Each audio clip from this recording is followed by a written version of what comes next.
दोस्तों, आदाब, सलाम, नमस्कार। आज के एपिसोड में हम बात करेंगे उत्तर प्रदेश के कायराना लोकसभा क्षेत्र की युवा सांसद इकरा हसन के बारे में। इकरा हसन की डिमांड हर क्षेत्र में क्यों हो रही है? दोस्तों, जैसा कि आप जान रहे हैं,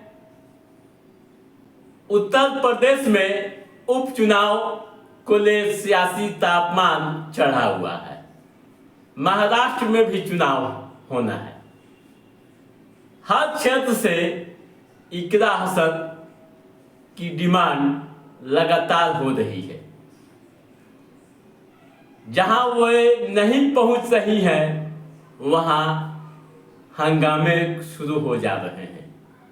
समर्थक व कार्यकर्ता नारेबाजी तक उतर जा रहे हैं। आपने देखा होगा, हाल में उत्तर प्रदेश के ही मुजफ्फरनगर, मीरापुर की घटना को, यानी मीरापुर के टंडेरा में एक चुनावी सभा होनी थी। उस सभा में काफी भीड़ जमा हो गई थी। लोग इकरा हसन के आने की प्रतीक्षा कर रहे थे। किसी कारण से इकरा हसन नहीं पहुंच पाई, जिसका नतीजा यह हुआ कि कार्यकर्ता हंगामा करने लगे, प्रत्याशी के खिलाफ नारेबाजी करने लगे। और सबसे बड़ी बात, किसी दूसरे दल के प्रत्याशी नहीं बल्कि अपने ही दल के प्रत्याशी सुंबुल राणा के खिलाफ नारेबाजी करने लगे। आक्रोश इस कदर बढ़ता दिखा कि वे साफ कह रहे थे कि उन्हें इकरा हसन के नाम पर गुमराह किया गया है और बताया गया था कि इकरा हसन इस कार्यक्रम में शामिल होंगी, जिस कारण इतनी भीड़ जमा हुई। और जब इकरा हसन नहीं पहुंची तो समर्थक कार्यकर्ता हंगामा करते चले गए। ठीक है। अन्य क्षेत्रों की बात करें, उत्तर प्रदेश के ही अन्य क्षेत्रों की बात करें, तो वहां भी इकरा हसन की डिमांड काफी देखी जा रही है। अब उनकी डिमांड इतनी क्यों हो रही है? सियासी गलियारों से लेकर आम व खास के बीच कई तरह की चर्चाएं होने लगी हैं। कौन सी खूबियां उनके अंदर हैं जिससे भीड़ जमा हो रही है उनके नाम पर, और उनका भाषण सुनने के लिए दूर दराज से लोग आ रहे हैं।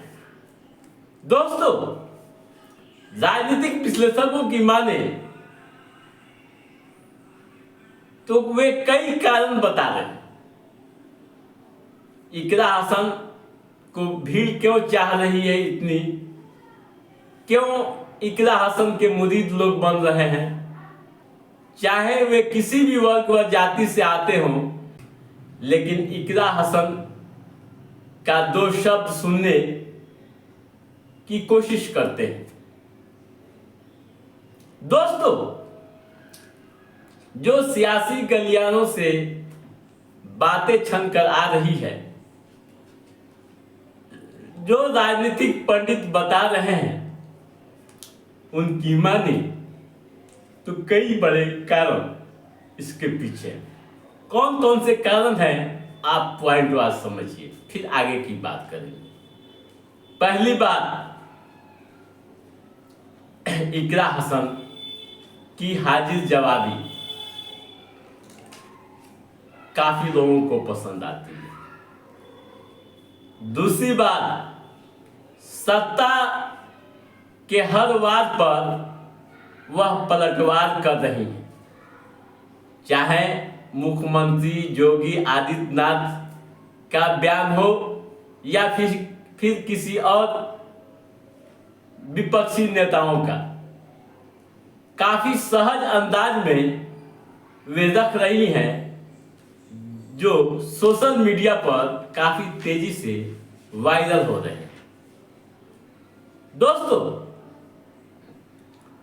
मुख्यमंत्री योगी आदित्यनाथ ने जो बयान दिया था, आपको याद होगा ही, यानी बटोगे तो कटोगे, उस पर काफी सलीके से इकरा हसन ने जवाब दिया।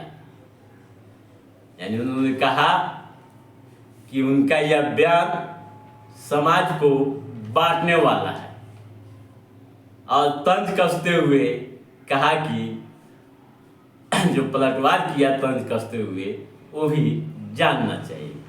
काफी सहज अंदाज में उन्होंने कहा कि काटने वाले भी वही हैं और बांटने वाले भी वही हैं। ठीक है, अपनी एक अलग अंदाज है उनकी, अपनी सभ्यता व संस्कृति के साथ साथ संवेदनशीलता भी देखी जाती है, जो किसी भी वर्ग की भीड़ को चंद शब्दों में अपने मोहपाश से बांध लेती है।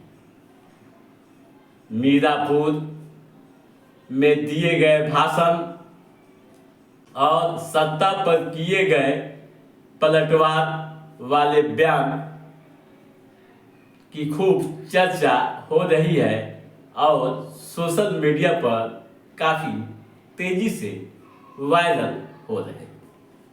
दोस्तों, जैसा कि आप जान रहे हैं कि इकरा हसन परिवार की तीसरी पीढ़ी की राजनीतिक विरासत को संभाल रही है। दादा अख्तर हुसैन को आप जानते ही हैं, पिता मनव्वर हसन, जिनके नाम एक बड़ा रिकॉर्ड है कि चारों सदनों के वे सदस्य रहे। माँ को आप जानती ही हैं, वो भी सांसद रही है। भाई नाहिद हसन जीत की हैट्रिक लगा चुके हैं, विधायक हैं। तो दोस्तों, आप समझ गए होंगे कि क्यों इकरा हसन की डिमांड इतनी हो रही है। तो दोस्तों, आज के इस एपिसोड में बस इतना ही। हमारा ये एपिसोड कैसा रहा, आप लाइक और कमेंट करके हमें जरूर बताइएगा। यदि आपने हमारे चैनल को सब्सक्राइब नहीं किया है तो सब्सक्राइब भी कीजिएगा, ताकि इस तरह की महत्वपूर्ण जानकारियों संबंधित जो भी अप टू डेट है उससे हम समय समय पर आपके बीच पहुंचाते रहेंगे। तब तक आप अपने दोस्त को दीजिए इजाजत।